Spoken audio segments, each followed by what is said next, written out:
How to control your mind. When you feel weak, the Stoic Method. You already know what you should do. You know you should get up. You know you should focus. You know you should push through. But something stops you. Not a lack of knowledge, not a lack of talent, not even a lack of time. A feeling, a wave of weakness that rises from nowhere, and suddenly your mind is no longer yours. Your thoughts scatter, your discipline disappears, and the version of yourself you want to be feels very far away. The Stoics had a name for this moment, and more importantly, they had a method to defeat it. In the next 12 minutes, I'm going to give you that method, exactly as Marcus Aurelius, Epictetus, and Seneca used it, and show you how to take back control of your mind, even in your weakest moments. Here is what nobody tells you about mental weakness. It is not the opposite of strength. It is a test of it. Every man who has ever built genuine self-mastery, real self-discipline, and lasting mental toughness has passed through moments of weakness. Not around them, through them. Marcus Aurelius governed an empire while dealing with illness, betrayal, war, and grief.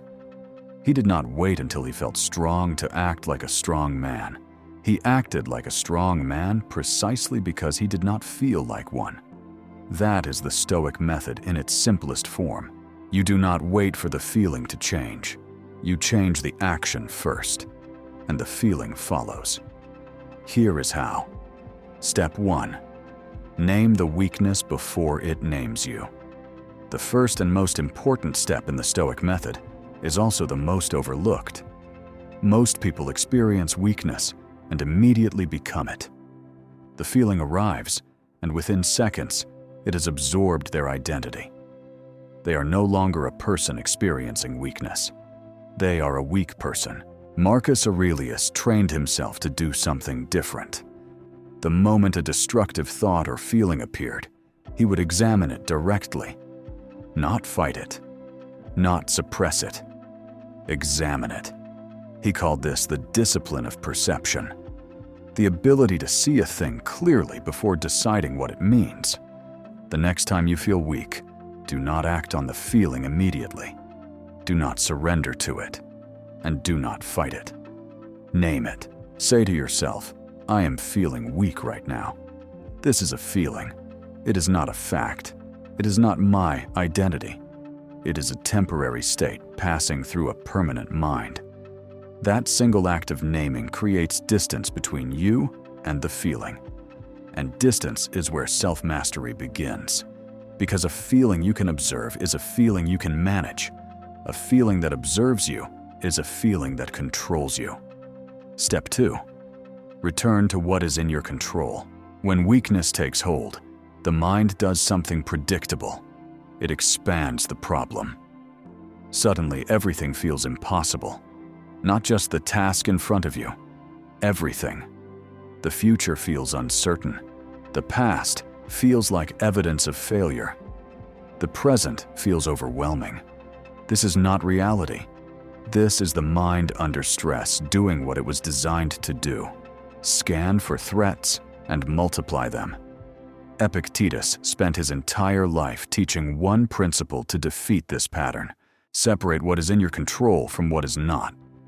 Then focus exclusively on what is. When you feel weak, ask yourself one question. What is the one thing in my control right now? Not tomorrow. Not the entire project. Not your entire life. Right now. This moment. Maybe it is standing up. Maybe it is taking one breath. Maybe it is writing one sentence. Maybe it is making one decision. Whatever it is, do that one thing. Because self-discipline is not the ability to do everything when you feel nothing. It is the ability to do one thing when everything feels impossible. That one thing is enough. It breaks the paralysis. It rebuilds momentum. And momentum is the fastest cure for weakness that exists. Step 3. Use the body to lead the mind. This is one of the most powerful and least understood principles in Stoic philosophy. Most people believe the mind leads the body, that you must first feel motivated, focused, or strong before your body can act accordingly. The Stoics believed the opposite. The body leads the mind. Seneca wrote extensively about the connection between physical posture, physical action, and mental state. He understood that the body is not a passive passenger of the mind.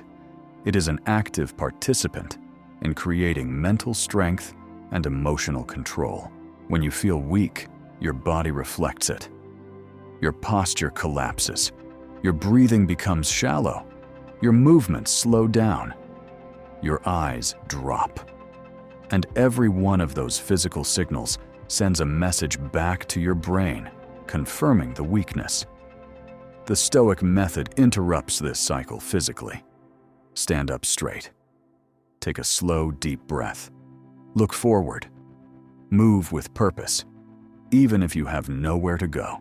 These are not motivational gestures. They are neurological interventions. They send a different message to your brain, a message that says, the body is ready. The mind must follow. Every time you use your body to lead your mind through weakness, you build mental toughness that accumulates. You become harder to break. Not because weakness disappears, because you know how to move through it. Step 4. Speak to yourself like a Stoic, not like a victim. Your inner narrative during moments of weakness determines everything.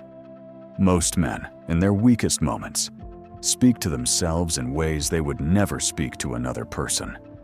They attack their own character. They confirm their worst fears about themselves. They use the language of permanent failure for temporary difficulty. I always give up. I never follow through. I am not strong enough. I cannot do this. Every one of those statements is a lie dressed as self-awareness. Marcus Aurelius caught himself doing this and corrected it, not with false positivity, but with Stoic accuracy. He replaced catastrophic inner narratives with precise ones. Not, I always fail at self-discipline, but I am struggling with self-discipline right now. This is a specific moment. It will pass. Not, I am too weak for this, but I feel weak right now. Weakness is temporary. My decision to continue is permanent. Not, I cannot control my mind, but I have not yet trained my mind enough. Training begins now.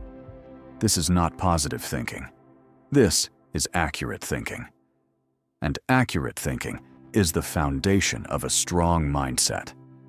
Because the story you tell yourself in your weakest moment becomes the architecture of your strength or your surrender. Step 5. Do the hard thing for 2 minutes. This is the most practical step in the Stoic method, and the most immediately powerful. When weakness peaks, the mind exaggerates the difficulty of what lies ahead. The task feels enormous. The effort feels infinite. The distance between where you are and where you need to be feels impossible. The Stoics cut through this illusion with action. Not full action, initial action. Marcus Aurelius wrote about the discipline of beginning, about the man who tells himself he cannot get up in the morning, and then gets up anyway, simply because he chose to move before his mind could argue. Use this principle now. Whatever the task is, work, training, a difficult conversation, a hard decision, commit to doing it for only 2 minutes. Not to completion, not perfectly, not even well, for 2 minutes. Because the mind that resists beginning almost never resists continuing. The hardest moment is always the first step. Once the body is in motion and the mind is engaged, the feeling of weakness loses most of its power. 2 minutes of action defeats an hour of resistance. And self-discipline, real, lasting, Stoic self-discipline, is built not in long heroic efforts.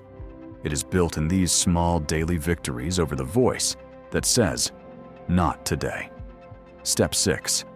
End the day with an honest examination. The Stoic method is not only about surviving moments of weakness, it is about learning from them. Every evening, Marcus Aurelius examined his day, not to punish himself, to understand himself. He asked 3 questions. Where did I lose control of my mind today? What caused it? What will I do differently tomorrow? This practice, which the Stoics called the evening examination, transforms weakness from a recurring problem into a source of self-mastery.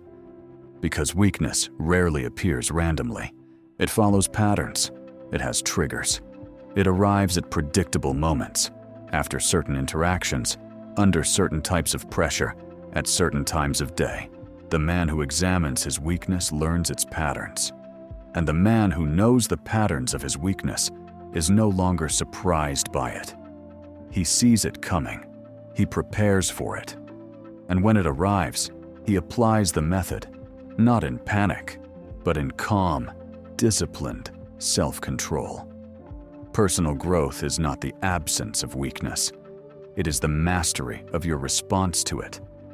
This is the Stoic method for controlling your mind when you feel weak. Name the weakness before it names you. Return to what is in your control. Use your body to lead your mind. Speak to yourself with Stoic accuracy. Do the hard thing for 2 minutes. Examine your day with honesty. 6 steps.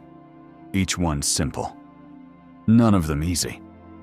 But here is what Marcus Aurelius understood that most men never do. You will feel weak again. Tomorrow, next week, next year. The goal is not to eliminate weakness. The goal is to build a method so reliable, so practiced, so deeply embedded in who you are, that weakness no longer has the power to stop you. You are not weak, you are untrained. And training begins the moment you choose to apply what you just learned. If this video helped you understand how to control your mind when you feel weak, subscribe to the Discipline Code. This channel exists to give the modern man the tools, the principles, and the daily practice to become the strongest version of himself through the ancient wisdom of Stoic philosophy. And if your biggest struggle is not weakness itself, but the emotions that create it, watch this next. How to control your emotions when everything falls apart. Because a mind that cannot manage its emotions will always struggle with discipline. And that video gives you exactly what you need to fix that.